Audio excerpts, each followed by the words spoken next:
with that, Derek, is I was about to press live, and then you said the M word, and I wasn't going to go any forward. I wasn't sure where, because I said, is there anyone that has something to say that's creepy, that's a little revealing, and then you say. You want me to say it? We're coming up with new FF names tonight, so we could easily change yours to yeah, okay, that would play. I think we should avoid that one. That's okay. That's a little ominous. Well, I got a backup. I've got a backup. I've been waiting on this one. I've been just putting this one in the crock pot for the last 10 minutes when my wife said it. Or no, she texted me. She says, "Did I meet Joe from New York?" And so I stepped away for a second and I said, "Yeah, you did." And then she yells back, "Tell him I said hi." So Joe from New York, unique New York. Don't take this the wrong way, but my wife, she says hello. What's good? FF, what's good? I mean, he didn't hit you with the tell her I said hello. Oh my goodness, that's so kind of her. Thank you. He hit her with a what's good. He's coming at the gearing of all time right now. Oh my gosh. FF, Mr. Steal Your Girl. What's going on? Yeah. I don't know if you call that a trade, Joe. I think that's just a straight up steal, my friend. I mean, which happens in trades. We can all agree on that, but my goodness.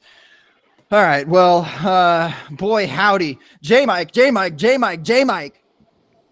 we have a drop? Do we have like a little do we have some iPad, something on the keyboard that we can put our intro music, some horns? There we go. What? Okay. I got you. Leave it to the stagehand. Leave it to the stagehand. No doubt. He's the best. We might just have to. So hold on. If we put Joe on mute for his microphone, is it possible that we could just bring him in every week and he can just smash buttons and do drops for us, but not talk the whole time? Because I'm kind of frightened that he's gonna like try and speak to my wife through this podcast. You mean kind of like a stagehand? Yeah. Oh no. FF stagehand. FF stagehand, FF soundboard, FF Mr. Steal Your Girl. I'm gonna put a poll up on Twitter. We're gonna find out what it's gonna be. Oh, that's dirty. Okay, that's enough. J Mike, back at it again. We're live. Dude, I was looking on YouTube and it said that we haven't been on this podcast since June. Is that true? That, I believe, is factually correct. It has been a wonderful summer of Kai that we've celebrated. You've done some traveling. I've done some getting to know myself better to enrich my life, to enrich the show, to become a better everything. And here we are back at the bar. It's good to be back. It's good to see your face. It's good to be able to chop it up. Can you tell me just a brief snippet or a if you will, Spark Notes version of your travels and what's new with life and how fantastic the world that you've traveled and how you still have your hair. You didn't cut it and anything. I love it. Okay. So I am always kind of worried about that going back to Montana as the FF man bun. Just having my hair up in general kind of frightens me around people that don't exactly like that. Like, for example, going to the rodeo, went with my brother and his children. We sat in the front row, which is just totally unsafe for a man bun. I'll tell you what, there's a lot of angles that I don't have. And I was worried. I was legitimately worried the whole time. I was wearing boots. I did wear boots. So I think that kind of got me, a get out of rodeo free card. And it was all right. It rained a lot. They did the bucking Broncos first, and the Bronco got away off the first buck or whatever, the cowboy fell off, and the horse gallops around, and he comes around, and like I said, we're sitting front row, right in front of the gates, and he's just. And it's raining, you know, there's mud everywhere and other things inside the gates that, you know, are unhealthy to take inside of your mouth. And it just splashed all over my light blue pants and my face. And that was my Montana trip. I'm happier to be here. I'm safer behind a webcam and a microphone. So I just am happy to see you, J Mike, really. I mean, long story short. Thank you for making it back. Thank you for not being bucked by a Bronco, a stray Bronco, or whatever they call those things in Montana. But here we are. It's the second to last day of July. By the time most folks hear this, it will be the last day of July. We'll be jumping into training camp. We'll be jumping in all the good stuff. And obviously, we've got some friends with us tonight. A couple rookies and an old friend. We had to get a passport, travel north real quick to holla at him. But yeah, let's get into it, Gabe. All right. So you're telling me I should introduce the guests, and you know what? This is your party. You can cry if you want to. You can introduce guests or not introduce guests if you want to. I'm just here for the laughs and for the FF Mr. Still Your Girl moniker to stick. So I'm here for that. Oh no, we already kicked that guy out. So may as well start there.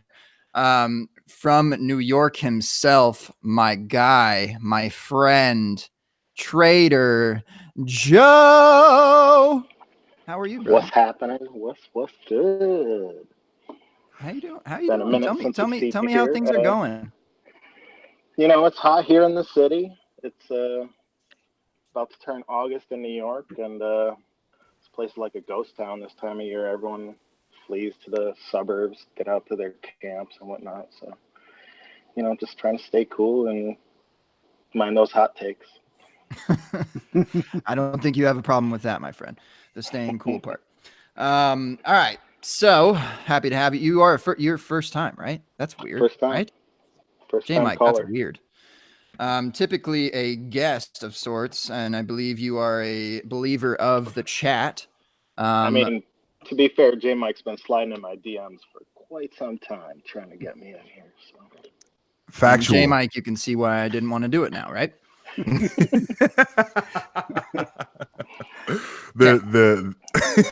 don't even have anything good to say about that.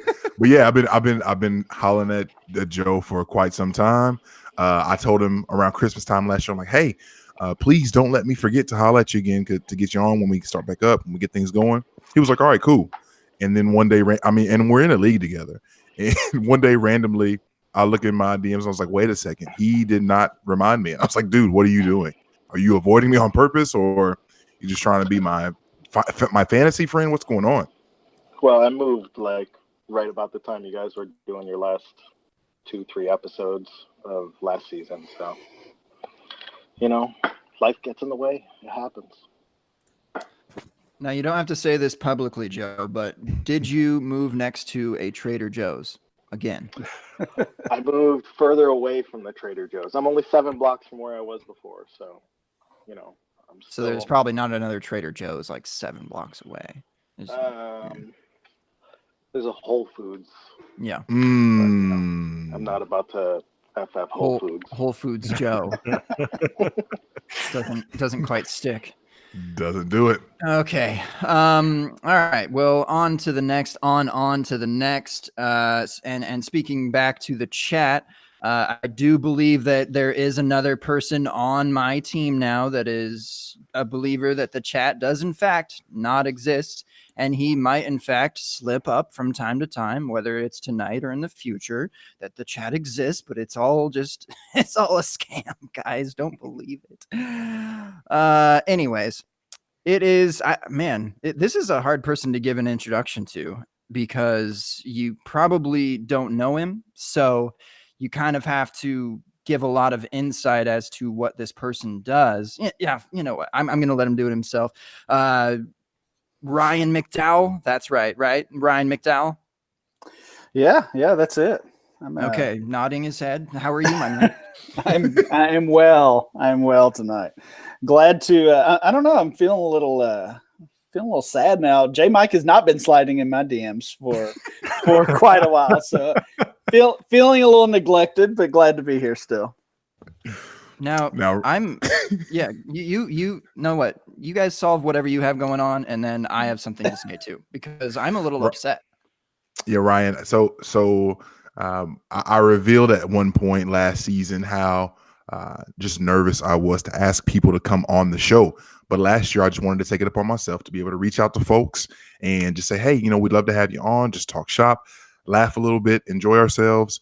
And that was a really, really long bridge for me to cross, to be able to ask people without feeling like I was going to be rejected, because I have, you know, daddy issues and all sorts of stuff. You know, it is what it is.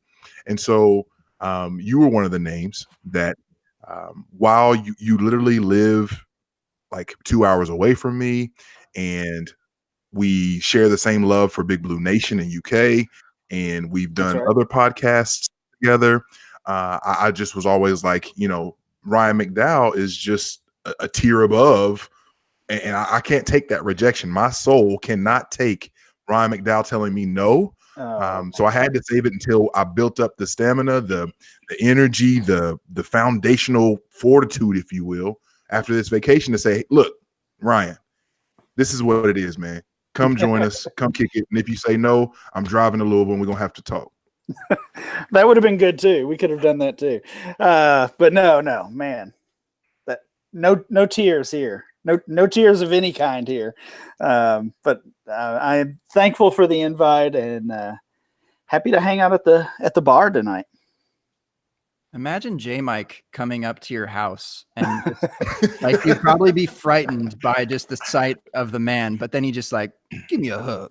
You know, he's just gonna say, yeah. Bring it in for the real thing. Bring it in. Now, so Ryan, I was thinking that the first time that you would be on the open bar would actually be a collab on what's somewhat similar on a level to what you do in kind of a spare time type of deal. I think, I don't know, you could address the people now. Where is the I don't even know what the name of the pod is anymore. Bolt Rush. Just disrespectful. Just Rush, disrespectful. Rush Bolt.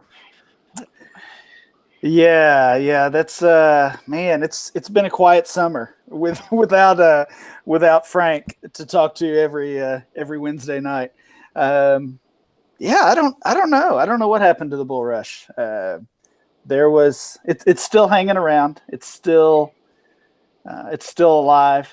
A Bull Rush open bar crossover would definitely be amazing. So no offense to the current company, of course, but you guys are okay. But if I could bring my friends with me, this would be even better. So we've been we did the podathon. We did an appearance for that for SFB for an hour the night before SFB kicked off, and that was a good time. That definitely sparked some interest in bringing it back, and then we haven't brought it back since. So we'll see if it ever rekindles. And a giant shout out to Steve K on Twitter at KLAZK. He's also in Louisville, and he was one who's mentioned a while back. Steve mentioned a while back, like, hey, this would be so much fun for you guys to get together and have a crossover. So one of these days, if we can make like Voltron and reassemble the parts and pieces of the greatness that is the Bull Rush podcast, get Scott Fish out of his SFBX bunker that he's probably already dealing with, and get Frank on, and we'd have a good time. So that's good. But incredibly happy to have you tonight, and thanks again for joining. Yeah. So is this the final Google Hangout open bar? Oh boy, I didn't want. Geez, Ryan. Straight for the jugular there. We just started talking about a crossover, and now you're crossing us over. Listen, I'm just looking for options here. So I'm seeking advice, really. Yeah, trust. I've been on this on the same journey, my friend. I don't know. I'm sure you guys have it all figured out. So preach it. Yeah, Let me about know. that. Good friend of the show and good friend of pretty much everyone in fantasy. One Dynasty Outhouse. I know that he's been doing a lot of research on this, and I know that he's cooking up an alternative. So as soon as he does, I know that we've been talking a lot about it behind the scenes, but we'll see. But yes, this is the final Google Hangout. This is the Google Hangout goodbye, if you will. I mean, it's the last open bar, J. Mike. the first and the last. Anyone even listen to this in podcast? I mean, there's no way that someone listens to a podcast for 2 hours. A lot of people do that. Okay, we'll come back. All right, let's stop talking about each other and how much we like each other. Derek, the vet. All right, let's show these rooks what you're really made of. Okay, you've been on the open bar before. You've retired from gut feels, as far as I know. And what's next? And first, how are you? I missed you. I missed you too, Gabe. You know, I'm great. I have a hard time believing that the company that I'm with here, that I'm the seasoned veteran. Like, I messaged both Gabe and J Mike, said I was nervous to come on the show with the company that's here. Like, it's crazy, but I'm happy to be here. Yeah, we retired because, you know, Jason's a flake and he wanted to do betting podcasts instead of a football podcast, but you know, whatever. But yeah, I'm just happy to be here. I've had a great summer and taken some time off from football, and just like, but now I'm diving back in full steam, consuming every podcast I can, and you know, I'm happy to be here with you guys. You know, betting is also a gut feel, probably, right? I mean, what he just wanted to talk about his gut feels in terms of betting and money, and you know, I don't get it. Yeah, I don't know.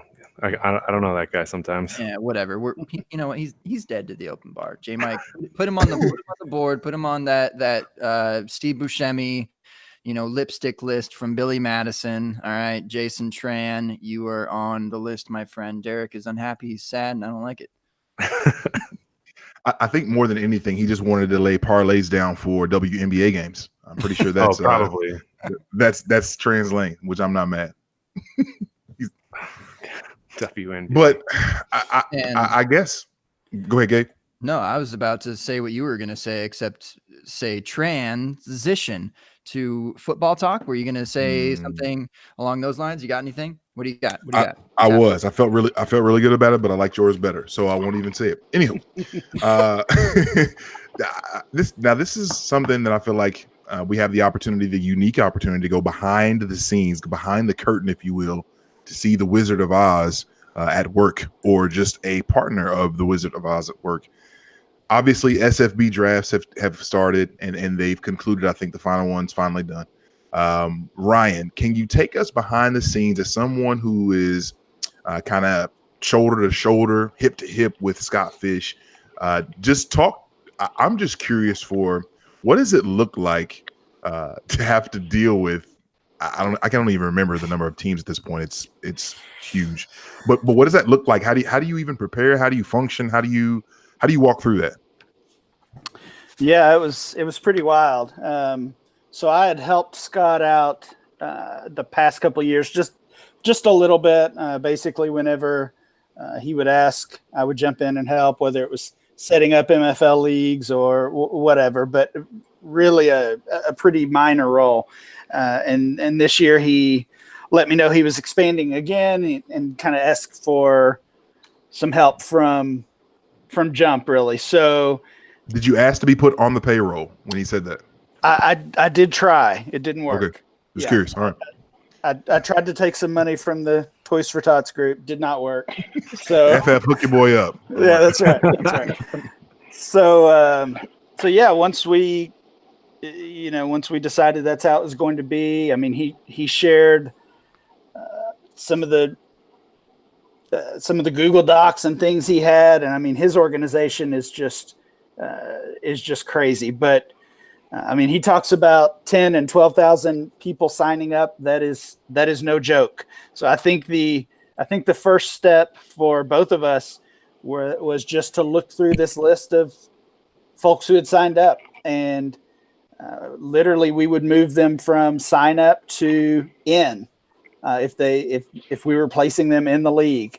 And I did that dozens of times. You would pick out names, or industry folks, or people that were just good folks that were on Twitter or whatever that you kind of recognize, and you feel like you're getting everybody, and then there's 300 people on the list, and you realize you need 900 more. So we just kept doing that process until we were pretty close to full. And then, I mean, Scott really, I feel like he really bends over backwards to accommodate people. I mean, asking for their preference on, the different divisions and things they wanted to be in. That's in a league this big. That was probably something I wouldn't have done. But he did it just because he's such a nice guy and kind of wanted to try to please everyone.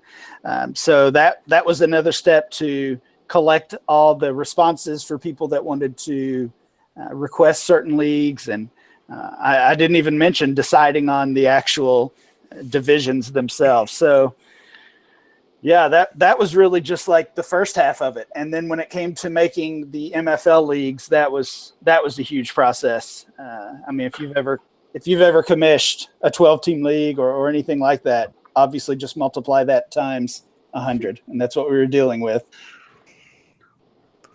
Let's just take the two super commissions of Dynasty leagues and morph them together by your powers combined.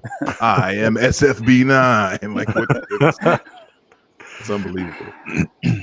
Yeah, it was fun though. I mean, it was definitely fun to see, like I said, to see Scott's process, to see just the way it all kind of went down, right? The way he keeps track of everything. Just super impressive. We already knew Scott's pretty impressive, but I don't know how he stays sane. I'm sure that having you help this year was just like a huge weight off his shoulders. I hope so. I mean, I definitely, even with like what I did this year, I still felt like it was, maybe at best kind of 75-25 of how much work I was able to take off his shoulders, like you said. But I mean, he still puts so much time into it. It really is amazing. Yeah, I'm sure just to be able to learn too, to become more efficient in what you kind of already do in some other avenues, and I'm sure that was helpful. So, yep. Y'all need interns. And just in case, what'd you say, Joe? Y'all need interns. Yeah, for it's funny. Yeah, like a couple of years. That reminds me, a couple of years ago, or gosh, maybe longer than that. I just tweeted like I needed a dynasty intern, and I mean 100% joking. But just I kind of had 10 things going on and doing some research and setting up some leagues and things like that. And I think I got 5 or 6 responses of people that really wanted to help out. So that was pretty crazy. That's funny. Man, that's funny. I'm surprised, but not, I guess. I don't know. It doesn't really at all. For those that might be curious about next year's signups at all, whether you did get an SFB9 this year, or whether you just looking forward to next year already, looking on scottfishbowl.com as of this time, 10:08 p.m. Eastern Daylight Time. There are currently 3,898 people already signed up for what will be SFBX or SFB10. I listen. If you thought the 11,000 that y'all had to wade through this year, oh my gosh, it's gonna be insane. Yeah, it really is, and I know Scott's already got some plans in the works for SFBX. I think he's mentioned it on Twitter or on podcasts, but potentially a live draft, potentially some different formats across the leagues. So yeah, he's got his commish mind is working overtime. You crazy kids. Shoot those live Gabe, straight into my veins. the New York one will be so. I'm not even going to start. It will be so wild. That's like I six think I'd divisions rather right there. come up for that one. Like, I might lie about my region. Yeah, let's make this a risk style tournament where it's like geographical regions and you all come together at the end for literal world fantasy football domination. That's a great idea. Scott Fish, are you listening, please? CC. Let me ask this: Gabe, can I mention something that's in the chat, or will you get upset with me and hang up, or just curious? Say it. All right, great. Sounds like a show sheet to me, but whatever. Shout out to everyone in the chat rocking with us again. If you're listening to this in podcast form, we appreciate that very much. But you can also check us out on Tuesday evenings, 9:30 p.m. Eastern time. Never late, always on time. We have a brand to uphold. And in the chat, a bunch of good folks. So shout out to everyone there. My big brother from the Dynasty Dummies, Mr. Zach Reed, says this about you, Derek, and I'm curious what your thoughts are. He says, Derek looks like if Scott Fish was giving an interview for witness protection. he says, does he have a voice and modulator too? Well, I saw Zach put that in there, and I was trying to find a voice modulator that I could throw on here, but I'm not that savvy with technology, so I couldn't do it. But I definitely been told that I have some resemblance to Scott at times with the the no hair and the goatee and stuff. So I'll take that as a compliment. You need the Scott Fish soundboard to roll through and prep yourself for when you guest on pods. You don't want to listen to Derek. No, exactly. I'm Scott Fish. I will come on your pod. But Scott Fish voiceover. He's Bizarro Scott. Scott Fish's intern. It's like the Van Pelt bit. Like he just got a bunch of Scott Fishes putting himself on pods. Excuse me, why does your screen say the FFRX if you're Scott Fish? I'm not sure what's going on. Oh, you just here. never mind that. It's a pseudonym. I don't know. I'm incognito. Another thing in the chat, Gabe, that you might find interesting. I don't know if you will or won't. Brandon Rojas, friend of ours, who jumped on one day when we kind of had the merry-go-round or the musical chairs version of our show.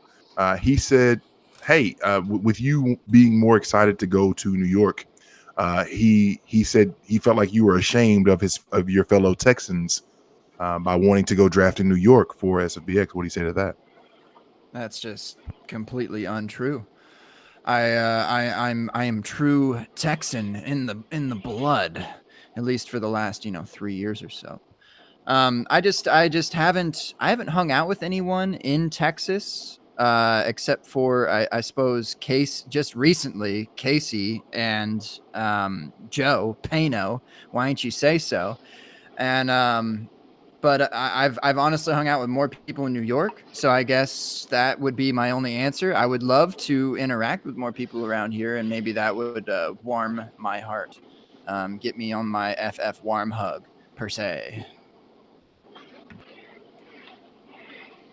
So, Well, Gabe, Brandon, I don't know, Brandon. Is that okay? I'm gonna come down and get me some Migas tacos here soon. So. My guy. Can't It's the 101. It's the 101. Backtrack here, Gabe. You're from Montana originally, and you live in Texas. How do you know so little about rodeo?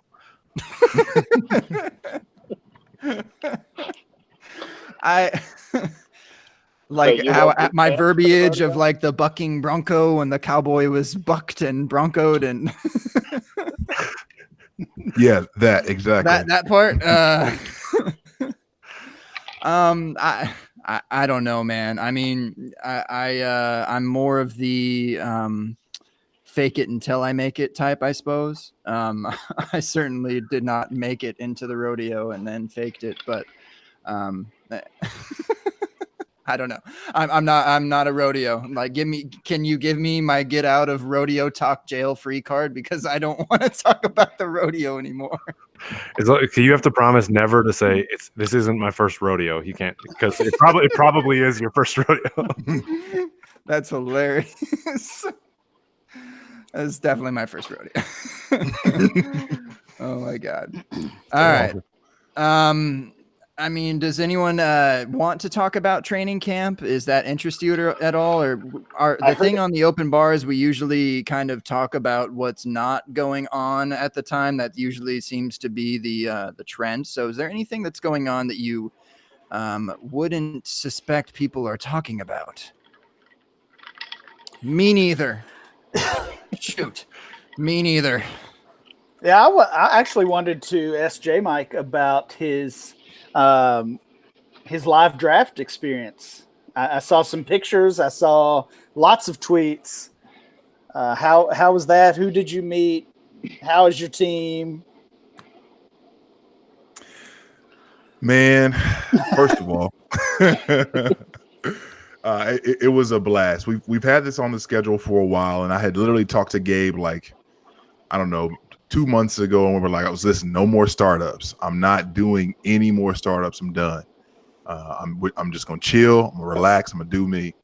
And this had been on the schedule for the longest, and so excited about it because of the fact that I finally have a home dynasty league now.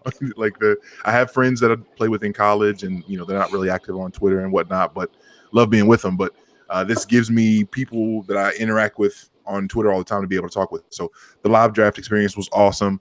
It was absolutely fantastic. A fun group. We didn't get to stay as long as we wanted because we had I came off a vacation, basically had to come there and had to get right back home for some things and other engagements, but it was fun. My team's pretty awesome. I'm actually co-owning a team. Shout out to my partner in crime with that, Curtis Goff, on Twitter at CurtisDGoff_DHH. And we're actually the team. Our team name is Dragonhawk from the wonderful movie Step Brothers. Basically, you call him Dragon and you call me Hawk, and we get things done. But our team's pretty fantastic. I'm pretty sure we're actually ready for a title run to start. We kicked off with the 102, and I'm sorry, other people in this league. So Madman put it all together, DFF Madman. So shout out to him for that. We've got Scott, which was I have to go down the list. I'm going to end up forgetting somebody, and someone will get upset, slide in my DMs, try to give me a hard time about it. So give me a sec. Why don't you guys talk about anything while I pull this up? In the meantime, all right, I got it pulled up. Awesome. Oh, okay. Yeah, never mind. Yeah. The big homie Chris Allen, he's in the league. Chris is everywhere. I mean, 4for4, Fantrax, 2 QBs, DLF. I mean, he's cooking all over the place. Craig, he's on Twitter as well. What's up, Craig? Bob Lung's in this, Mr. Consistency himself. Mr. Mean Mode, who gave me the biggest stink eye when I first saw him. Brad Reyes. It was him. He gave me the stink eye, and then we gave each other a big bear hug. It was fantastic. Yeah, we had a dope time. The third Mike Talanko was there. Dennis, Culture Coach, Brandon, TK, Terminal Kennedy, he's on there. Jason, as many who affectionately know him, he was there. Scott Connor, Ian Harditz. Again, it's lit. It's absolutely lit. But anyway, our team's awesome. And I'll pull up my team in a second, but it was a great time, and I will not soon forget that experience. And I'm excited to see those guys yearly now, even for the rookie draft too. So it was a great time. Great time. J Mike, how do you feel about drafting a startup in August? Is that, and this is a question for everyone, I think, but you first, I suppose, since you just did one. How do you feel about that? Good, bad, ugly, positive, negatives? Tell me. It feels like at this time you have the most information, or as much information as you would if you were doing it in June, July, whenever prior to this. The only problem is literally, and I don't remember who did it. I'm going to look that up for a second, but someone drafted AJ Green, and then literally maybe 30 minutes later, he goes down with the ankle injury. And we were just clowning so bad. again, I'm going to look up who it was because I want to shout them out in a disrespectful way. Brad Reyes. Yeah, it was actually Brad. You turd. Mr. Mean Mode himself. He Mr. took him Mean at Mug himself. Take that, Brad. I love Brad. He's so good. I do. He was. He took AJ Green, and then literally 30 minutes later, it came out about that, and somebody took Tyler Boyd basically right after the news came out. So it was hilarious. But yeah, I love drafting in August. It's just that the heartbreak is immediate when those things happen, and that's awful. Like that hurts really bad. But it's dynasty, so I mean, you're in this for the long haul, you know. AJ Green's not. His foot isn't, at least. No.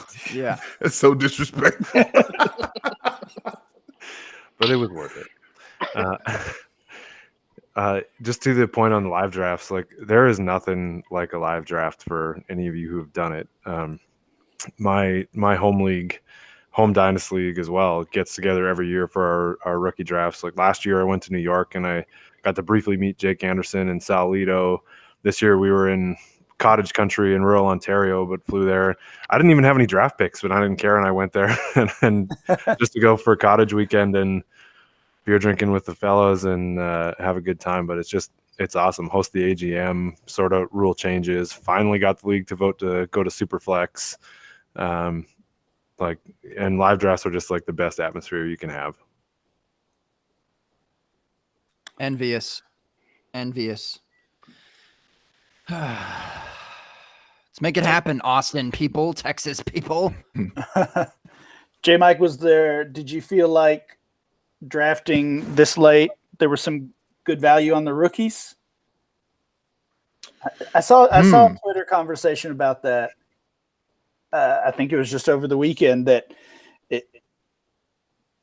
June, July, I guess early July is kind of the peak value of the rookies. You know, that they've been drafted. We understand the situation pretty well, and they're gaining value through the off season. And then the closer we get to the season, we kind of get into redraft mode.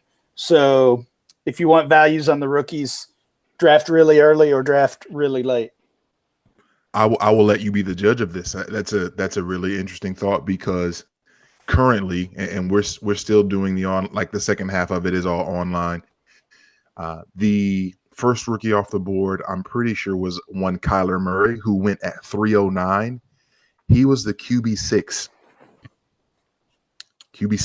So I feel like that's pretty spicy. ADP. Right, and I noticed that in ADP as well, where he shot way up. I'm trying to look for the first Kyler Murray sighting for a rookie. Oh, at 402, David Montgomery. Ooh. So again, I feel like that's pretty spicy as well. David Montgomery went at 402. Josh Jacobs ended up going. Wow, it feels like forever away. Yeah, I must have passed him. He must. Oh, I lied. Josh Jacobs went at 306. Yeah, he was before David Montgomery. So 306 Josh Jacobs, and then 402 David Montgomery. So do you guys feel that that's kind of spicy price wise? I took Montgomery 403 in the Scott Fish Bowl. Okay. Yeah, so you're on board then. I mean, it's not. I would say it's not a value. I mean, it's fair. It's probably matches ADP pretty well. This is super flex, I assume. That it is indeed, yes, sir. Yeah. So, I don't hate it. I mean, one thing is I think that it sounds like there was a lot of kind of industry people or community people in this draft, not a lot of like home league people. It's a lot of people that are plugged in, people that are hyped about things, hyped about rookies. Like, I don't know if that hype is necessarily going away from draft night. Like, it might fall a little bit, but man, those guys are still in love with whatever is happening, and mini camp, whatever, is still just going to propel that to another round or another few picks. Like, I don't know. So I mean, I hate it in general. Like, it's not something that I would do. I'm not a huge proponent of rookies early necessarily, but I'm not surprised. I've got a real interesting one for you in this startup that we had. Fourth round, running back 16. Bob Lung takes Melvin Gordon. Wow. Now, yeah, exactly. So, where do you guys stand with Melvin at this point? Because obviously he's perennial. If he's healthy and if he's available, like he's going to be what, top 8, top 10? It's going to happen. Where do you guys see this whole saga going in? Is that someone that you're totally hands off on now? I sold my last share. I'm okay Insert with it in the taps. 4th round, though. Is that what you said? 4th round? Yeah, 4th round, middle of the 4th. I mean, Yeah, he's going high, he's going higher than the 4th round in redraft still. So Yeah. I mean, 4th round in Dynasty, even in the Superflex, feels like a pretty good bargain. Totally. Yeah. And admittedly, I don't fully understand his contract situation. Doesn't he have to play? Zach Reese talk about this. Doesn't he have to play at least part of the year for him to go Week to free 10? agency? Yeah. Week 10, I think, is when he has to report by. Week 10. Yeah, it's to play what, six weeks for Well, it to be a contract year, and he has the ability to get out after that. Yeah, it seems like there's been a lot of confusion, a lot of discussion about that because, I mean, we saw Bell last year basically didn't have to report at all because he wasn't technically under contract. Zeke, I think Zeke's deadline is it's like later this week. I think it's August 6th. Yeah. And then Gordon's is Gordon is the one we're really just guessing on. I mean, I've seen conversations with NFL agents, with Jason from Over the Cap that runs that site, and nobody has a firm answer. So the best we're getting is go by the Joey Galloway situation, which he did report by week 10 and got the year and got traded, I think. And that, I mean, that it could be realistic. Like that's the crazy part. But even aside from that conversation, like a 4th round value for something that is week 10 and beyond, like if you can kind of build a team to put yourself in a position for the playoffs, like that works. And I wouldn't see Melvin Gordon for his own sake just skipping the entire year, because I mean he's essentially kind of retiring at that point. Well, he's also just forfeiting a bunch of money every day he misses, isn't he? Yep. Yeah. So yeah, but they have his rights next year. I do know that if he is to not play this entire year and hold out like Lev Bell did, that they still have his rights to that. He'd basically come back to the exact same situation, right? Yeah. So it's no offense for him to not show up at some point. Well, let me ask this. Go ahead, Ryan. Yeah, I was just going to say, in Dynasty, you're drafting guys that are not sure things. I mean, from round 3 and on, we're talking about Kyler Murray going in round 3. As much hype as there's been, he's certainly not a sure thing. So, I mean, there's risk with Gordon that he could miss 10 weeks, he could miss the year, whatever. Still, that's a great value. In Dynasty, I say anywhere after the 2nd round is a steal. Okay. I agree. Let me ask this then, and I'll work backwards just to see where you guys feel about it. Again, I said Melvin Gordon was RB16 off the board. Right before him, the previously mentioned David Montgomery. Heads up in Dynasty, who you got?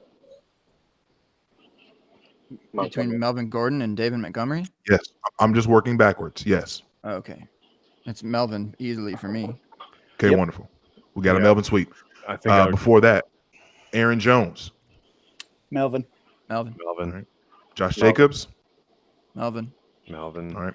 Melvin. At 12, Lev Bell. Lev.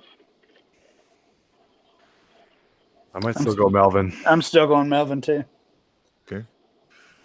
Yeah, I'm wish-washy on that one. I mean, I feel like Lev is just Melvin time traveled a year ahead right now. Okay.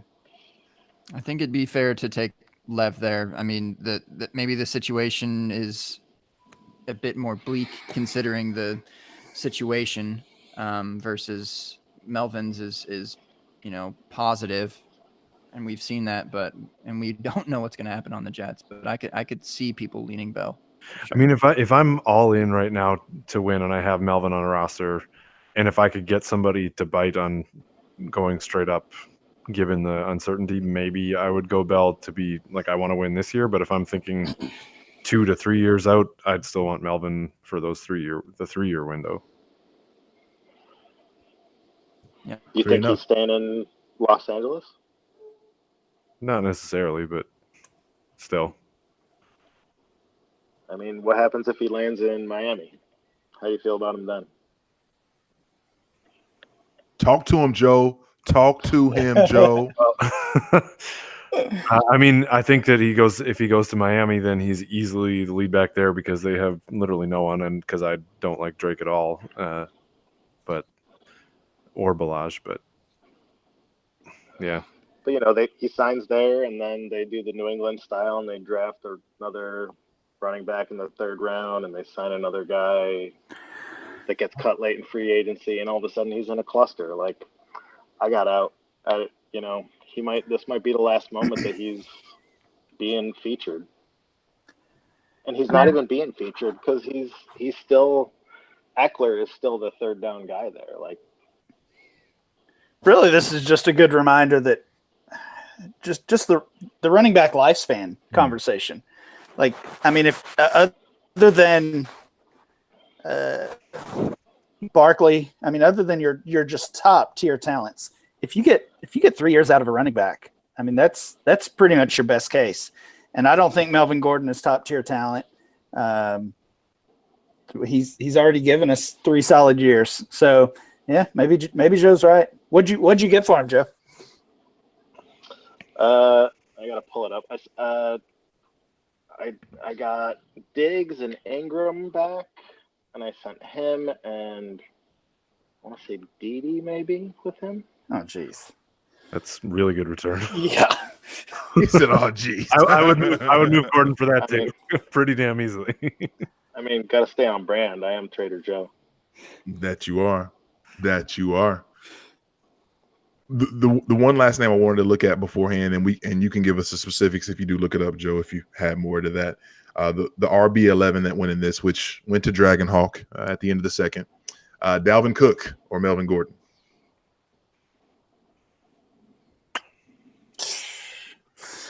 Dalvin. Ooh.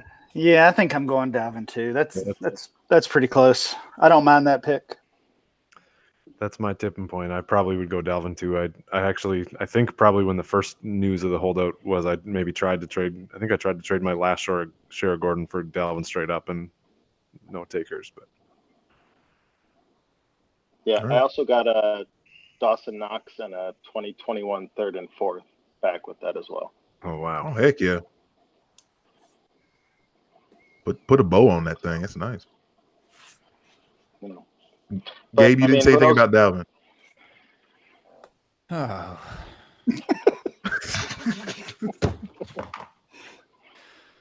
Oh man.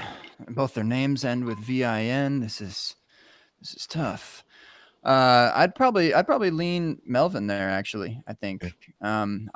I do like what I've seen from Dalvin, but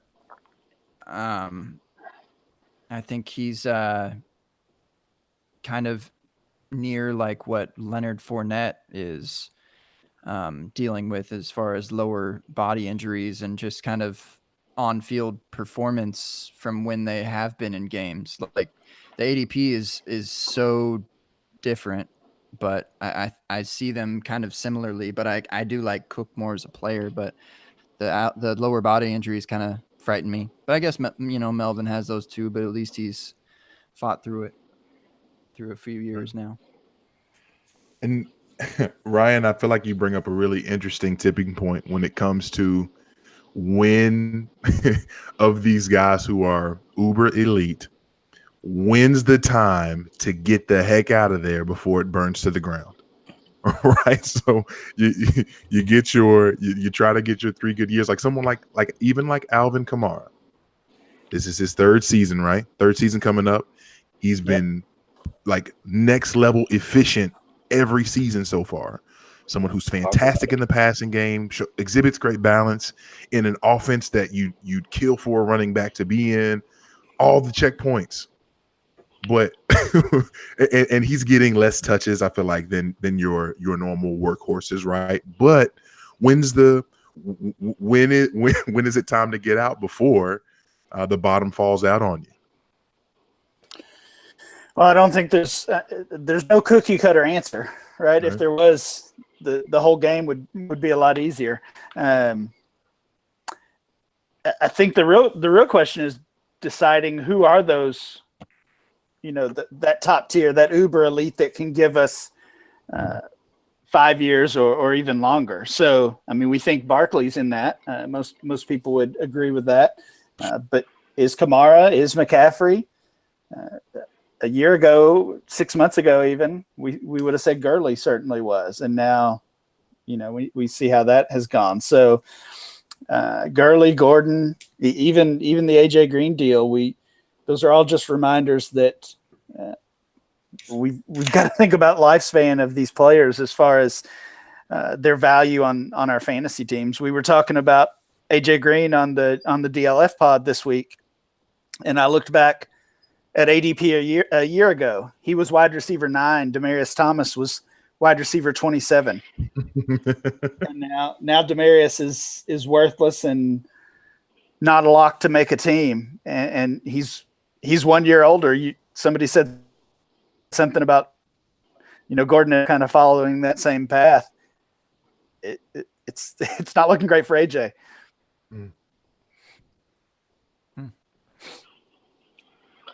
It's difficult to find that player because you obviously want it the year before, or even 2 years before, I suppose, and it's always incredibly difficult to do that.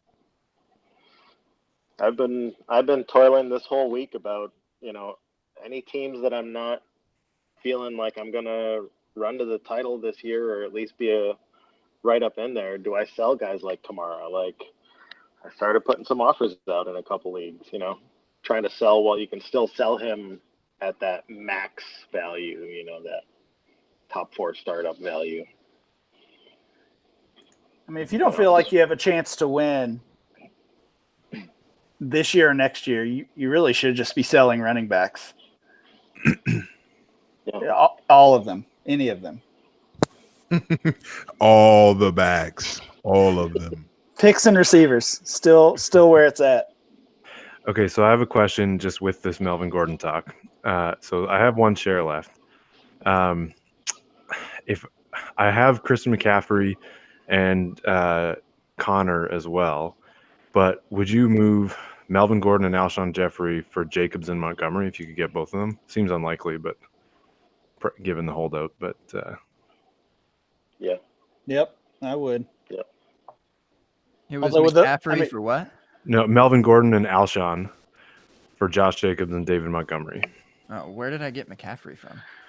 Well, I said that I have McCaffrey and Connor as my other running backs. Oh, okay.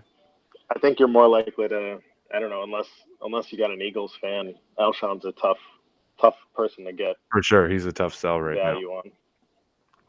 Yeah, he'd be a player to sell, probably years ago. last year or even 3 years ago.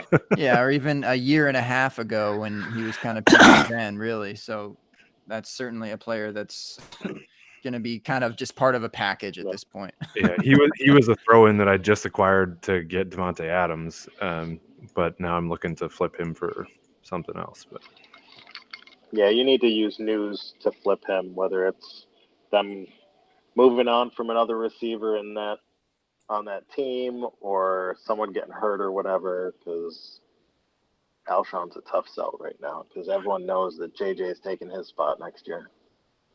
yeah, well, I mean, looking at the DLF trade analyzer, it has 835 for the Gordon Jeffrey side and 785 for the Jacobs Montgomery side. But I mean, take that with as you will. But yeah, I'd say once there's August ADP in that, it'll change. It'll change. Yeah. I mean, we started collecting today, and Melvin's been drafted 3 times out of 6 drafts: 17 overall, 22 overall, 17 overall. So that's a partial look. I think That's that's about right. to a large that probably is correct, and I think that to a large degree I think we all have while people have popularized FOMO, the whole fear of missing out thing. I think we also have a fear of being the one that's holding the hot potato. Like nobody wants to hold the hot potato when it goes off. And there's something to be said, specifically in Dynasty, because I feel like all the time we see things on Twitter where people are really excited about when they offload players and they get awesome deals, and we see polls go up and we see all sorts of fun things as it pertains to player movement on there. But nobody ever wants to really talk about how they got left holding the bag, right? How they got left at the altar with their pants down and just embarrassed because they held on a year too long for whomever. So I just find when you said that, Ryan, I find that whole dilemma that we have with these players so interesting because as people would coin about Bill Belichick, hey, it's better to be a year early on a guy than a year too late, right? But in the same breath, you still want to try to be able to get the value that you feel like that person's worth. So it's that's a fun dilemma to have to work through. Yeah, well, it's also really easy to say I should have traded Gronk a year ago, or we should have traded AJ Green or Demaryius Thomas or Melvin Gordon a year ago. But that's not always as easy as it sounds, right? Like, I mean, most leagues have 11 other teams you can trade with, and 4 of those are rebuilding and don't want players like that, and 2 of those are totally stacked and don't even need a guy like that. So then, I mean, your options are limited in every league. It's not just limited to 11. It's usually limited to 3 or 4. Well, and I was looking at your tweet, Ryan, about looking at and this happens frequently, not just when you tweet about it, but looking back at past ADP and just be like, there's no way, there's no way that he was that Carl. I'm looking at, I got mine open now, 2015 in July, that Carlos Hyde was the 12th overall running back. And it's like, man, and you got Marshawn Lynch, CJ Anderson there, Adrian Peterson, LaShawn McCoy, and Eddie Lacy, Jamal Charles, DeMarco Murray. Like, wow. I mean, the landscape changes so frequently. So even if you do sell a guy that happens to, like, let's say you sold Gurley last year and he just had one of his best was it his best fantasy year? I guess points per game, he didn't finish out, but points per game is certainly his best. And you sold, but you ended up scooping, a Nick Chubb and a middling wide receiver, a DJ Moore. It's probably something that could easily happen, Chubb and DJ Moore, possibly more. And now you have, a top 20 asset and a top, 40 asset or so, and possibly on the rise even more. So, I mean, yeah, you missed out on that, but you can also just kind of reduce, reuse, recycle in that sense to kind of just keep rebuilding that talent. It is okay if you missed on something, if you're able to replenish appropriately, and especially when you're diversifying like that stock into 3 players that you believe in, and if you hit on all 3, like, awesome, but 2 even still okay.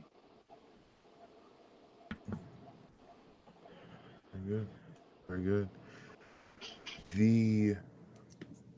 I lost my spot. When you were talking about that trade, Derek, or that potential trade, I had to hurry up and check your Picks 3 roster just to make sure you weren't talking about that, because I was like, dude, I'm not helping you with that team, you jerk. I'm trying to sneak that espionage mess in here. No, I made a great deal, or I think it was a great deal in Pigs 3 just yesterday. I traded Carlos Hyde and Gronk for Kiki Cutie. Why not? That was a great deal. Yeah. Yeah. I showed up in my inbox and I was like scrambling to check Roto World to see if there was news that I missed on Gronk or something. And it's like, no, okay, I'm taking this right away. Let me ask. That's hilarious. Let me ask this: when you guys get trades, what's typically the first? So a trade shows up in your inbox. What's the first thing that you're doing once that's done? Usually just rejecting it because 99% of offers are terrible. So that's usually the first thing. Yeah. Big You time. heard it here first, folks. I'm like, who? I'm looking at who the owner name was. I'm like, who don't I trust now?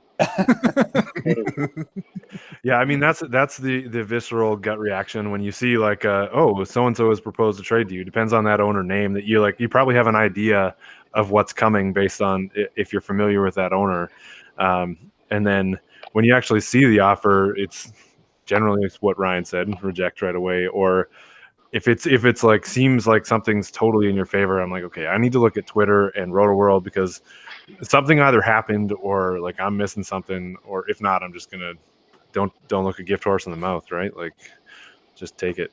But more often than not, it's going to be the reject side, I would say. Yeah, I gotta. Sorry, Joe. Go ahead. Now, if it's something suspect where it seems inappropriate, I'm punching that into the Twitter search bar first thing. Those names that came across, Gronk. Okay, what news am I missing out on here? Because you never know on those, especially this time of year. Yeah, I'm doing the same thing, and Roto World or Twitter or texting a buddy. I don't know. I have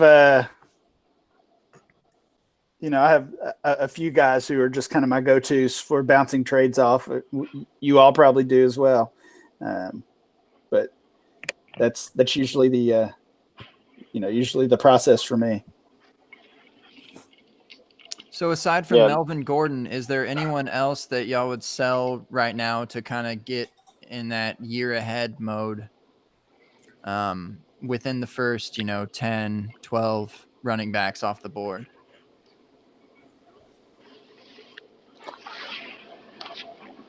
I think you can sell DJ probably pretty easily, and he's older than most people think, so that would be one I would consider, and it always depends on what your team looks like. But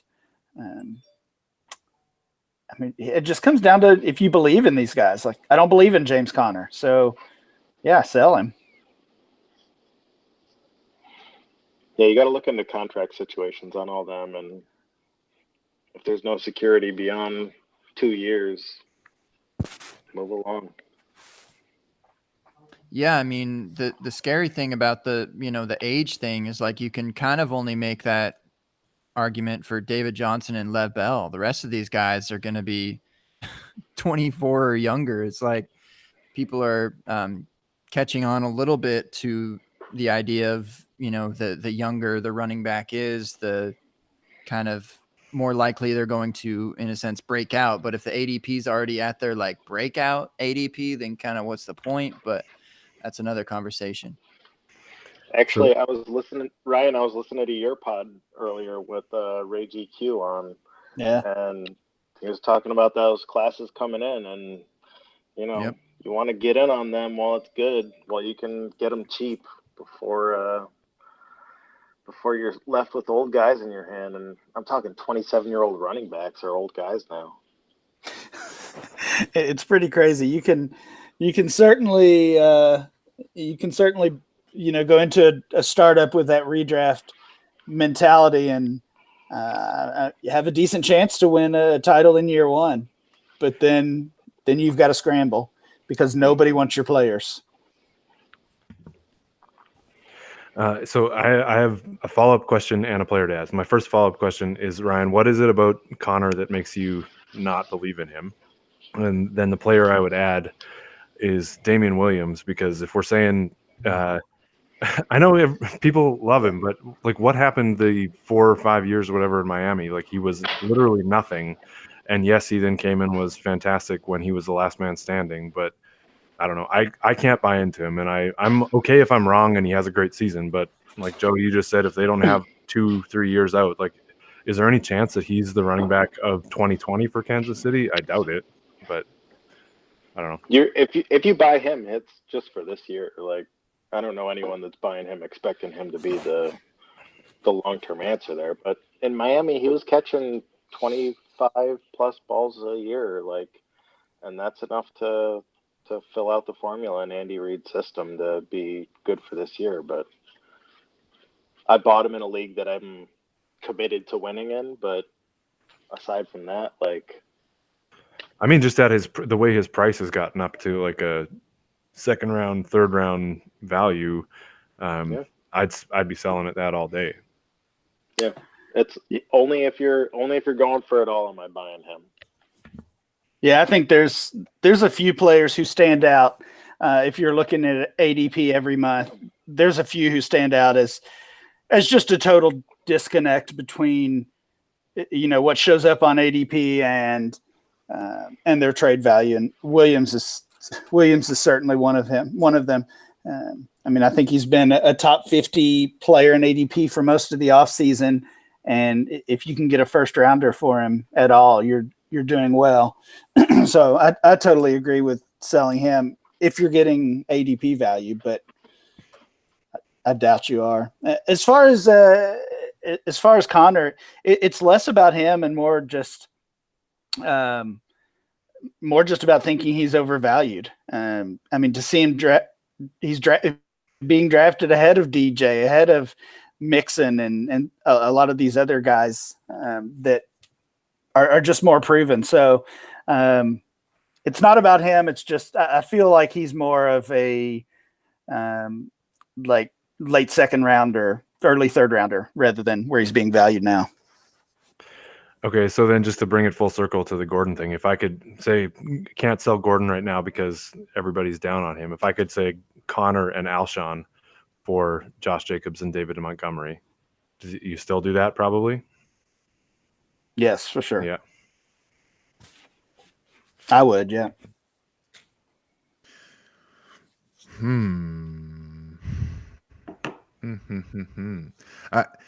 I feel like James Conner is one of those guys that people have to take a stance on. Like you I feel like there's not really a middle ground with James Conner right now. Either you very much believe he's going to be that guy, or not so much. I think it almost feels like the same thing with Damian Williams, just because these are flashpoint guys that everybody wasn't necessarily banging the drum for coming in totally, and they found themselves in these prime situations. So those are two good candidates for sure. James Conner is interesting because I feel like a lot of people really like Jalen Samuels, and I shouted my guy out before, but a friend of mine and league mate, two-time Emmy Award winning producer, David Berger on Twitter. He's I'm in a league with him, Kamikaze League. Shout out to those guys. It's John Bosch League for those of you keeping track at home. So yes, he keeps us stressed out with everything we've got to keep up with, but he's really big on Jalen Samuels, and he loves his athletic profile and thinks that he can be someone that actually usurps James Conner, or at least eats into his production enough to really mitigate the impact of Conner. So, man, I feel like opinions vary so greatly on him, on those guys in general.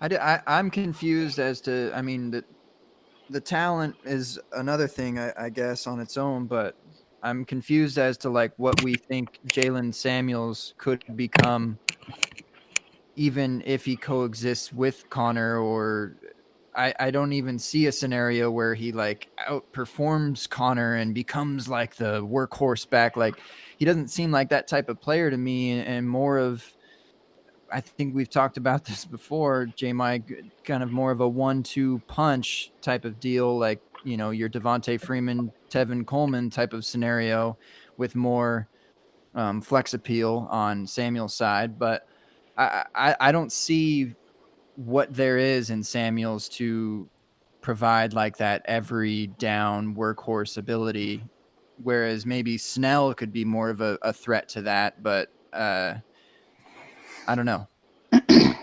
I don't know. I just see like it being difficult for Connor to not get the touches, I guess. Yeah, well, first of all, J. Mike, we should be ashamed that we did not bring up Benny Snell first. We let Gabe do that. You're welcome. We just lost our BBN. Snell, yeah. No, I mean, but you look at the moves that they made this offseason. They bring in this former coach from NC State that worked with or that coached Jalen Samuels. Lots of that really caused a stir early in the offseason. That was like a January or February move that people seem to have forgotten about now. Then they spend the mid-round pick on Snell. So those would both seem to be indictments of Connor. Connor goes on to say that he expects Pittsburgh to use a committee approach this year. But then the only thing I keep going back to is Mike Tomlin and Pittsburgh has never used a committee approach. Even when they had D'Angelo Williams dominating those first few weeks when Bell was suspended, when Lev came back, we didn't hear from D'Angelo Williams. That was basically the end of his career right there, even though he had been playing at such a high level. So, yeah, I mean, I just really – I don't know, J. Mike, you said there's no middle ground. I kind of feel like I am stuck in the middle on Connor. So maybe I'm the middle ground, but I definitely keep flip-flopping on this situation. I guess my answer is just Juju. That's my Just answer. Juju.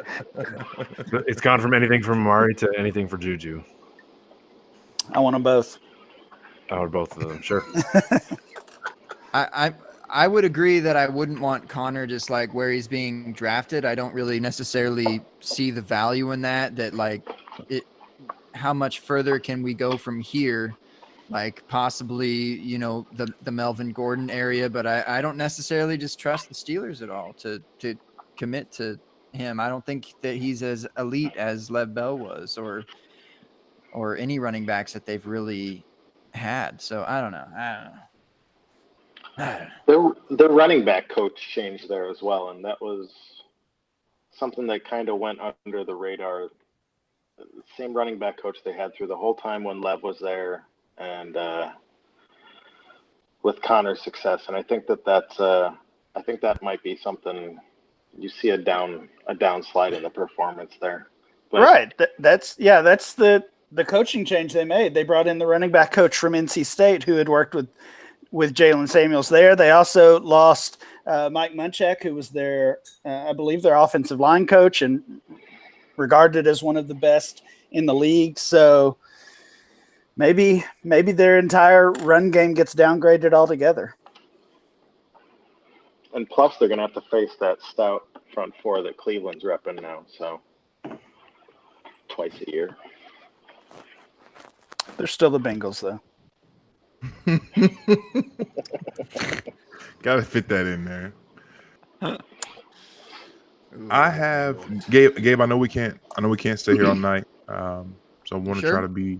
Is that a challenge or a threat or what is that? Challenge accepted. I mean, I know you and I can, and I know that a lot of the folks, or at least Brian Haar in the chat, he would definitely stay up half the night with us. But again, I want to try to get us back into our fall mode where we're respectful and doing things, reasonably prompt and well. I don't know, maybe not. Who knows?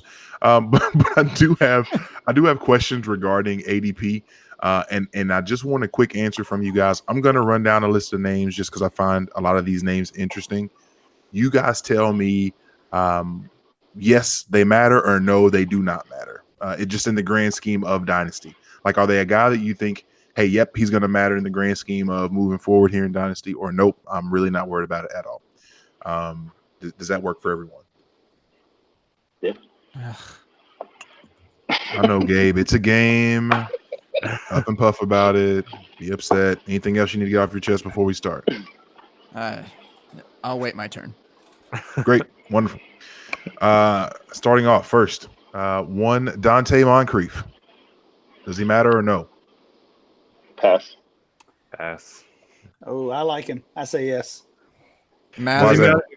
You said does he matter in Dynasty versus Yes. redraft? I Does he think matter in Dynasty? I feel like he has a good year this year, but then he kind of fades into the abyss. But then he matters I guess sure. because there's the sell appeal the moment that he has a top 30, 24 season, whatever it is. Well, that For wasn't a specified in the rules, few, Gabe. 3 weeks. Dynasty is the if, ands, and buts. Come on. Listen. Gabe just won't let Moncrief die, so That's don't true. worry about it. If I were to still have him on a roster, I would have sold him. But I'd hold him right now until he maybe had a decent week and then sell him. Once a Jag, always a Jag, right? Oh, dang. I mean, like he was Savage. a Jaguar, right? Was Hey, he not? you watch your dirty mouth. Yeah. You know this is not the place for Jaguar slander ever. That's worse than hitting on my wife, okay? Full circle.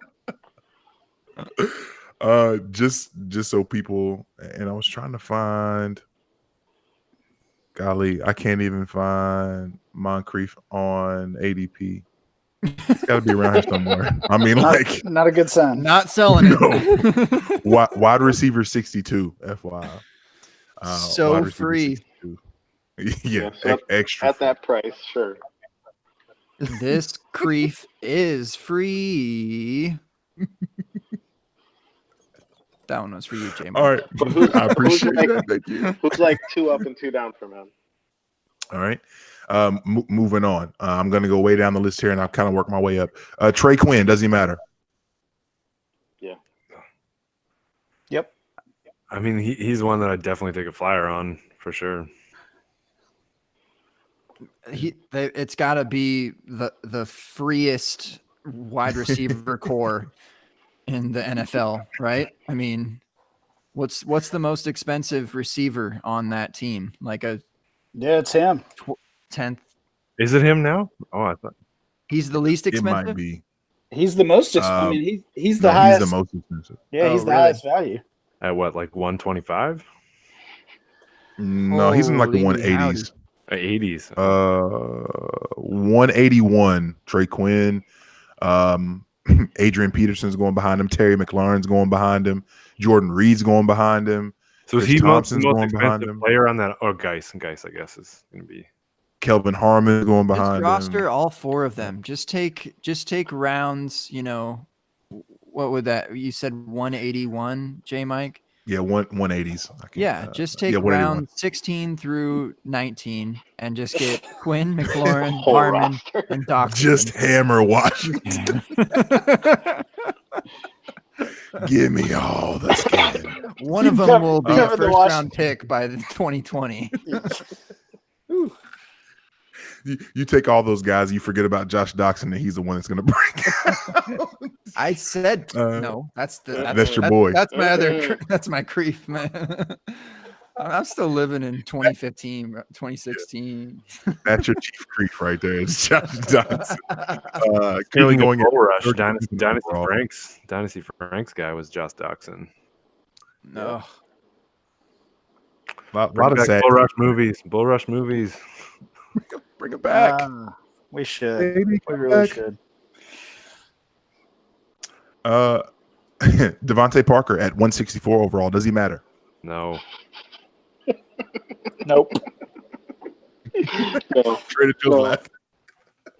Mm-mm. I'm living in 2015, Not- baby. You know what my Not answer falling is. for it again. Gabe's riding. Gabe, it looks like you're the only one that's riding here.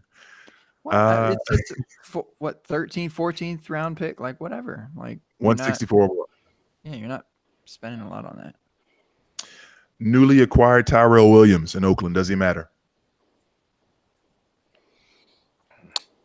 As long as Derek Carr is the quarterback, I say no. Derek Carr has surprisingly decent deep ball percentages, so I'd take a flyer on him late. Yeah, maybe late, but I don't know. I'm pretty much, other than maybe Jacobs, I'm avoiding Oakland altogether. Definitely a guy that would be a good sell 2 years ago. That would be a good sell 2 years ago. This is as high up as I'll go because I think everybody before him probably you guys will think matters to some degree. My favorite player, Mr. Larry Fitzgerald at 133 overall. Does he matter in Dynasty? Yep. Yeah, I think so. I think he's well, maybe this is against my former point, but he matters this year for sure. So if you're going for a championship, he definitely matters this year. But I mean, you just never know when he's going to retire. That's the caveat if you're going for a championship, though. Like, I think that needs to be there for you to acquire him or have him on your team. Unless you're just forced to have him and no one will take him. But, Sure, but I mean, you could get the wide receiver one of potentially one of the most throwingest offenses this season in the 13th round. Okay. yeah, it's just hard to believe in that, I guess. I know the career and he did fine and all that last year, but you did see a little bit of a decrease. And Kirk, another year coming in, hopefully not injured, not to mention the 800 guys they just added at the wide receiver position. And Keyshawn Johnson's having a great camp. Let me tell you what, man. Let me tell you about Keyshawn Johnson real quick. I'd rather you tell me about Chad Williams. How's Chad Williams doing? No? All right. Yeah, I think everybody before him, people will say matter, so I'll leave that alone. But Gabe, I'm officially out of bullets. Well, okay, yeah, that's fine. We can get out of here. How about because we didn't talk about training camp, and I really am okay with that. But is there anything in training camp that did actually kind of excite anyone? Not necessarily a player, but just something about it in general, or something nitpicky that was like, someone got first team reps, or just something unique that you saw, not necessarily like a route by Paris Campbell. Don't say that. Anything else from anyone? Also, if you abstain, that is a good answer. So I got something not specifically training camp related, but so I live in Winnipeg, and we're actually hosting a preseason game, week 3. The Packers are coming to play the Oakland Raiders. And I was getting all excited, like, sweet, I can go watch an NFL game at home when otherwise I'd have to drive 8+ hours to Minneapolis to go watch the Vikings. But it's like $200+ to go to this game. And I'm just like, it's preseason. How is this, like, what does a preseason game cost down there? Like, what is an actual cost of a ticket? In the United States of America? Yeah, correct. I've never been to a preseason I've never game, been to so a I couldn't preseason tell game. you. Nor have I. Like, I don't know. But that price point seems on par with regular season games. So Right. Yeah, sounds expensive. Right. And I mean, you are in BFE, so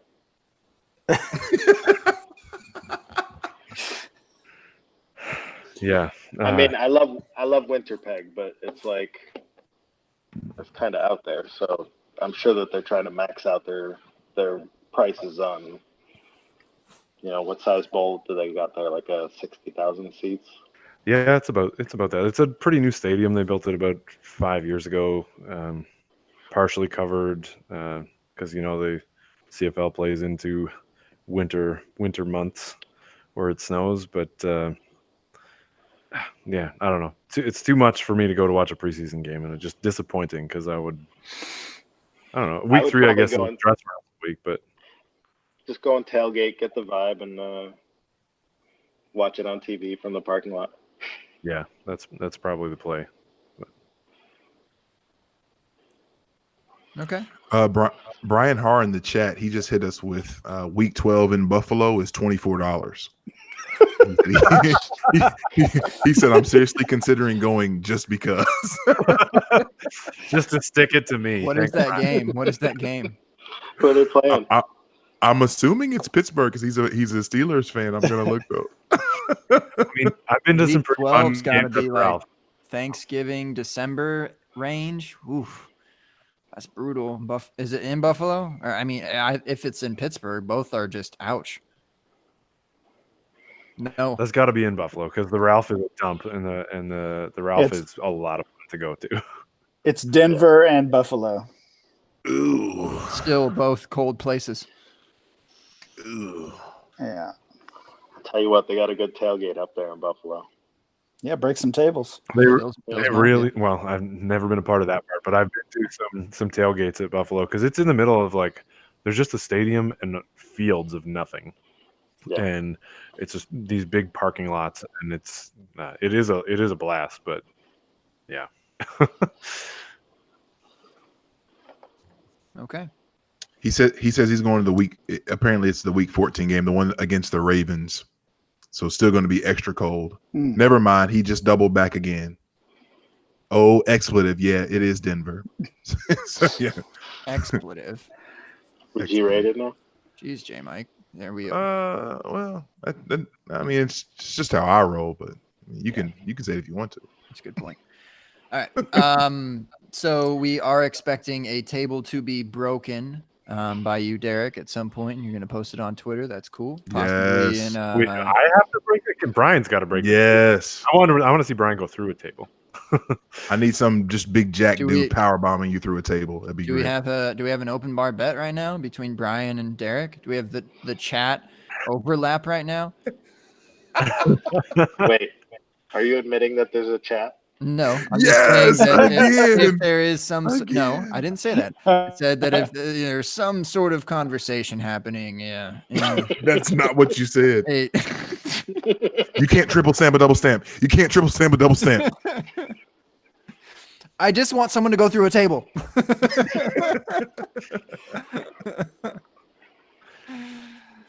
I can't make any promises. Yeah, not a good idea. I can't get out of here without telling Gabe about this. J Mike, I kind of told you already in DMs, Yep.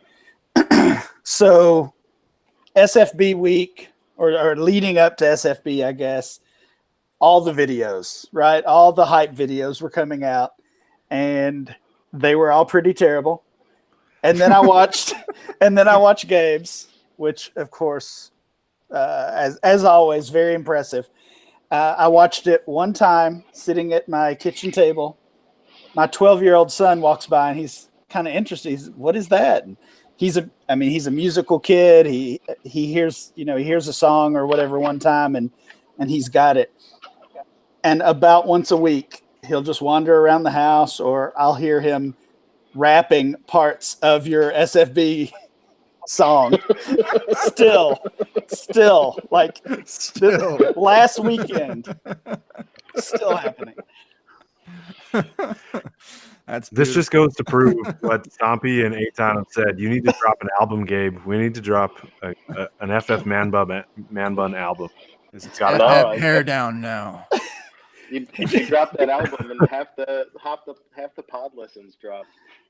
He said he says, how does a football bounce? What does he mean? That was the line he got stuck on, like how a football bounces. Oh, he liked that one. Try it. See what happens. Bounce that football. See how unpredictable it is. Well, thank you, and thank you to your son for I'll pass that on. Yeah. Let him know if he wants any locks of the bun. That's a different story. But oh my gosh, no. No. Just give him your SoundCloud. No, just give him a SoundCloud link and call it a day. Stop. Oh, he also wanted to know if any of your music was on Amazon Prime. Haven't hit the Amazon Prime stream yet. Just SoundCloud for now, and yeah, that's likely where it will stay until your boy gets some money. But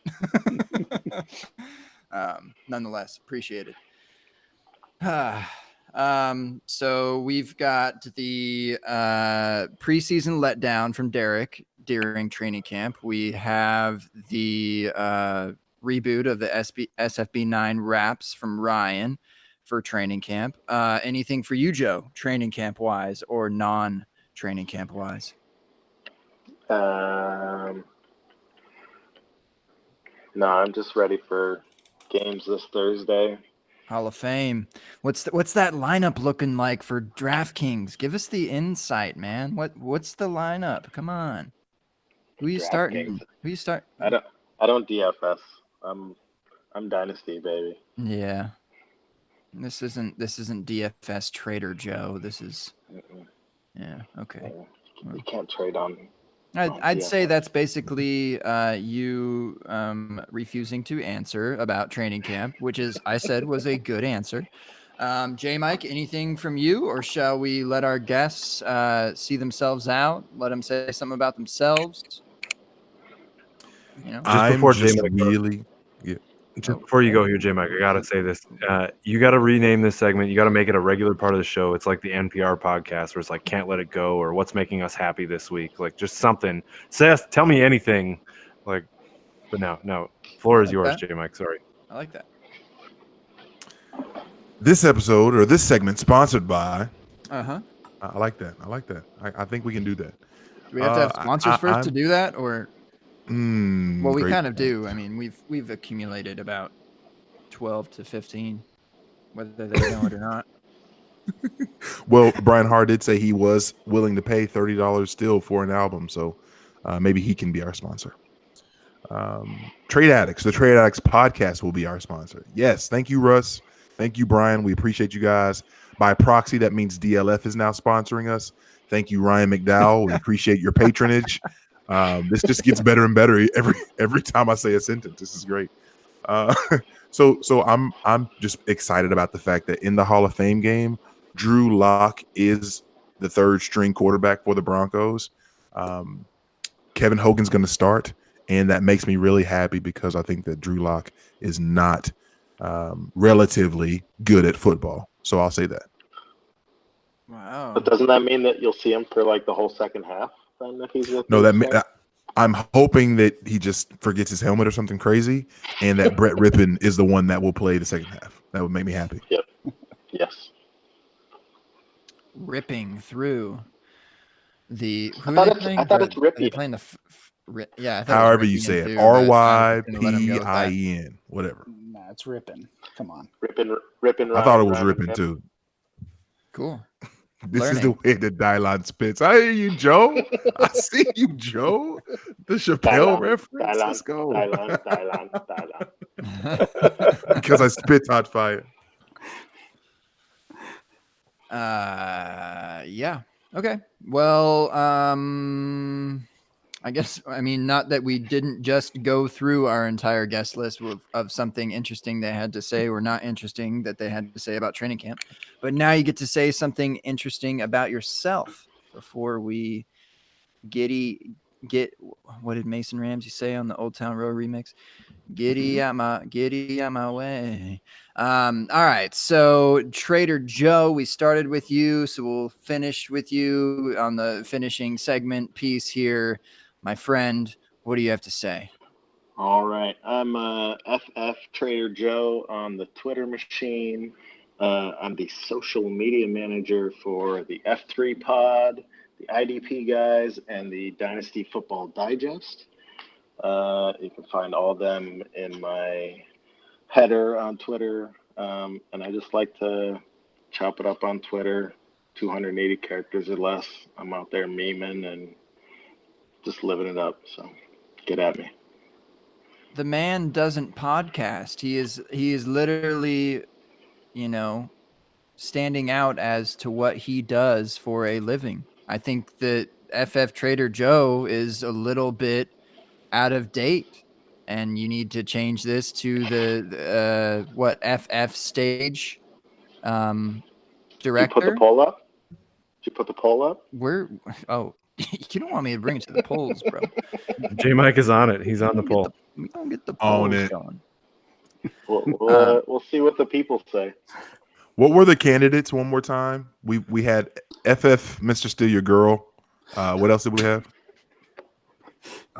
FF Stagehand. Okay. Oh, I don't know what the other one was. We're gonna have to go to the playback on that one. Yeah, I have to go to the playback. Instant replay.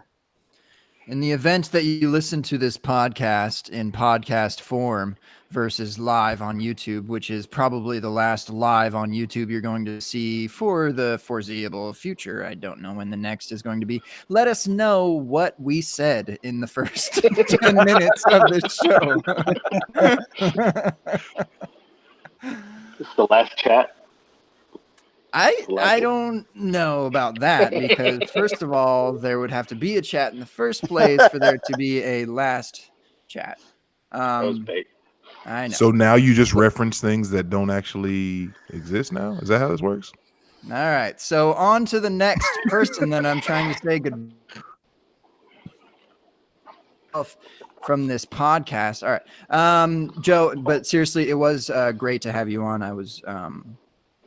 Pleasure. I apologize that it took so long. I do apologize for that.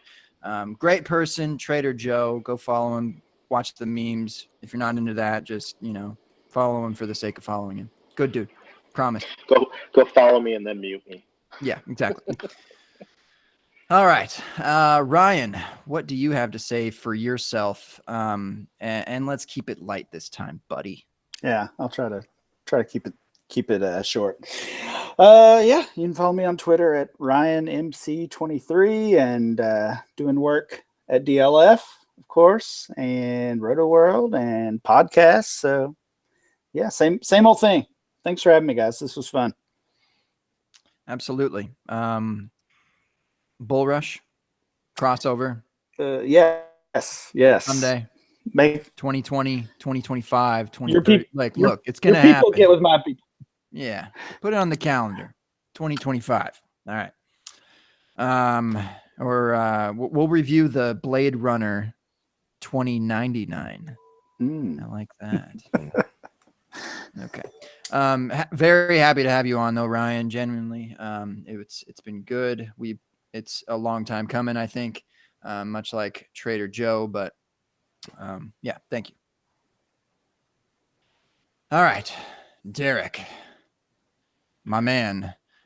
Is there anything else that you want to say about America? You seem a little upset that the ticket prices are cheaper down here as opposed to up there. No, I can't really say there's anything to say about that, but I'm obviously happy to be here with you guys. You can find me on Twitter at the FFRX, but I guarantee I'm saying nothing that's relevant. And I don't do any more content. Gut Feels Pod, screw you, Jason, is gone. And probably the only reason anybody knows who I am right now is because Scott Fish hates me. But we'll deal with that later. Follow the real Scott Fish at the FFRX. Is it the or just FFR? The FFR, right? Yeah, yeah, I thought so. Okay. The FFRX. I mean, let's keep it a buck. Let's keep it a buck. Well, how would you feel, Derek, if someone went on other podcasts impersonating you?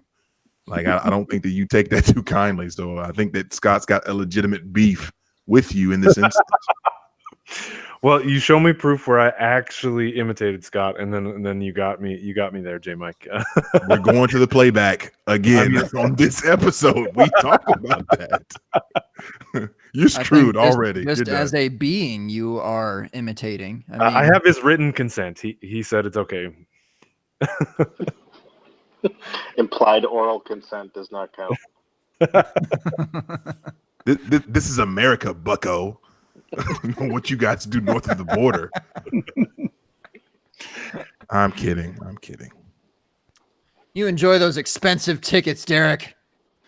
I will not enjoy them, Gabe. I'm going. Happy to have you, my man. We got to bring the old gang back eventually. The hashtag doing things.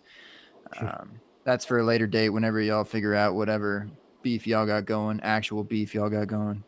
Kidding, of course. Shout out to Jason. Love you, fam. J Mike, dude, do you have anything to share? This kind of your part where you say things that people might want to hear, listen to, whatever.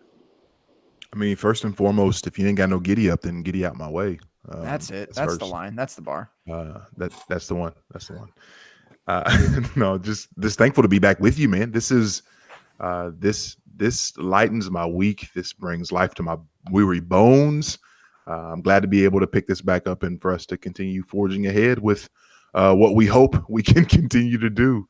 No thanks to you, Google Hangouts, YouTube, get it together. But anyhow, again, this is the Open Bar Podcast. Grateful that everyone would join us. Everybody in the chat, Kenny, and everybody, Rojas with us, Har, too many to name. Thank you guys for joining us this evening. It's been a grand time. So again, this is the live portion that we're doing on YouTube. Maybe the last one ever. We'll find out pretty soon what that looks like. But again, you can find us on Twitter and all of your podcast apps that you have, your Himalayas, your Stitchers, your Apple Podcast, your Google Podcast, Google Play, and yes, even on Spotify. We're on Spotify as well. So on Twitter at the Open Bar FP, you can find my main man at FF Man Bun. And by the time that you hear this, maybe it will be FF Hair Down. We'll find out what that looks like. FF Bucking Bronco. We'll see what's up. The polls are coming. FF Buckaroo. I don't know. Whatever else you said earlier about horses and Broncos bucking. And you can find myself on Twitter at JMikeCheck, at JMICCheck. Again, it's an honor, a privilege to be able to hang with you guys tonight. Thank you to our guests. You guys are fantastic. Appreciate all of you. And that's that. To our listeners, we appreciate you. Gabe, take us home. I don't know what home is now, because this is currently our home, but I don't know what home is next week. Mate, I've been told that home is where the heart is, in just about every other country song. So, all right, let me know what that says. Yeah, giddy up, giddy out my way. Don't just stop. No, just don't. Just close the show. Okay. My goodness, it feels so good to be back, J Mike. I was just so excited to do this again. It had been too long. I really didn't care who the guests were going to be on the show. Didn't care one bit. Not one care in this world. But if I was going to choose three guys to do it, three humans to do it, these would be my first three to choose. No disrespect to those that are watching or listening. It's just, look, I enjoyed my time tonight, and I enjoyed their presence tonight. I enjoyed all of your presence tonight. I enjoy your future presence listening in podcast form. It's all appreciated. So we hope that we can figure out something for the live version of this. It's certainly not promised, but we are most definitely working on that. But it will be a podcast still, nonetheless. And you don't have to worry about that. The open bar lives on, my friends. J Mike, I believe, did you shout out this little bit about you? It seems like you never do it. I know I always say this, but did you do this? Did you do this one? No. Okay. No. All right. No. Yeah. So if you're not watching anymore and you're just listening to the podcast, J Mike does a podcast, little 15-minute bits through the Dynasty Dummies. The Dummy Blitz. Dummy Blitz. Shout out to Zach from the intro on that. Love it. Now it's football season. So now it's time for that to happen more often. And I'm sure that he will, or at least I hope that he will. Check out whatever he's going to be doing. As far as what I'm doing, I do this and then I do intros occasionally. I've completed a couple recently for Ryan's son to sing along to. if he decides to show them to him. They are all edited. They're all edited. Don't worry about that. Yeah, that's about all that we do. We have a store, openbar.storeenvy.com.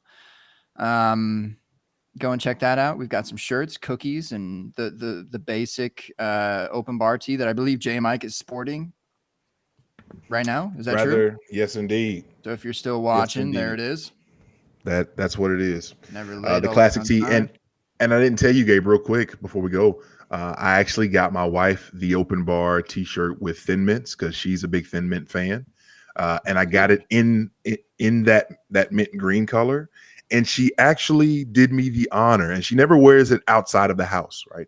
She did me the honor of actually wearing the shirt while accompanying me to Columbus for the draft, so other people could see it in public. What, Bruh. man? You talk about 10 years of just a woman just being good to you. I tell you what, boy. What? That's my rib. What? I tell you what, boy. Shout out to Mrs. J Mike. I'm just thankful she ain't bucked me off his Bronco yet, boy. I tell you what. Now, if she bucks you off that Bronco, you gotta be careful because the horse might come around, just gallop and splash that mud right up all over you and get that shirt all dirty, J Mike. I tell you what. And J Mike's gone. J Mike, you have to hear this. Speaking of wives, I have to say this before we get off, is that with the whole FF Trader Joe thing happening, whatever, my wife saying hello to him, she also said hello to you. Just saying. Gearing of all time. She's it. She's it. Okay. What's up, Steph? You the best. 100. All right. That's it. I think that's it, right? Is there anything else? Did I miss anything, J Mike? We good? Can we get out of here? Yeah. Let's do it. I don't feel, man, I hope we figure something out in the next 6 to 7 days because I don't know how I'm going to be able to say we will see y'all next week, deuces, other than, the normal way, but it just doesn't feel quite right if I'm promising that we'll see y'all next week if we're not exactly going to be in the live form, like my face, your face, 3 other faces. It just doesn't, it's not there, J Mike. It's not there. We've got at least one guest confirmed, so we're gonna have to figure something out. Yeah. Okay. Well, all right. In that case, my friends, put your drinks up and cheers to the camera. I know you noobs don't know what this is, but this is just a fake cheers since we all sit behind a camera and we never actually meet each other in real life, except occasionally when I go to New York and hang out with Trader Joe, or J Mike drives across the country to come kick it with your boy. And I haven't been to see Kentucky or what is it, Winterpeg? Winterpeg. That's where it's at. I like that name. That's good, by the way. But someday, my friends, and someday next week we will see y'all. But I promise it will be recorded on Tuesday, 9:30 Eastern-ish, and it will be available in podcast form the following day, as soon as you wake up. So until then, we'll see y'all next week, and deuces.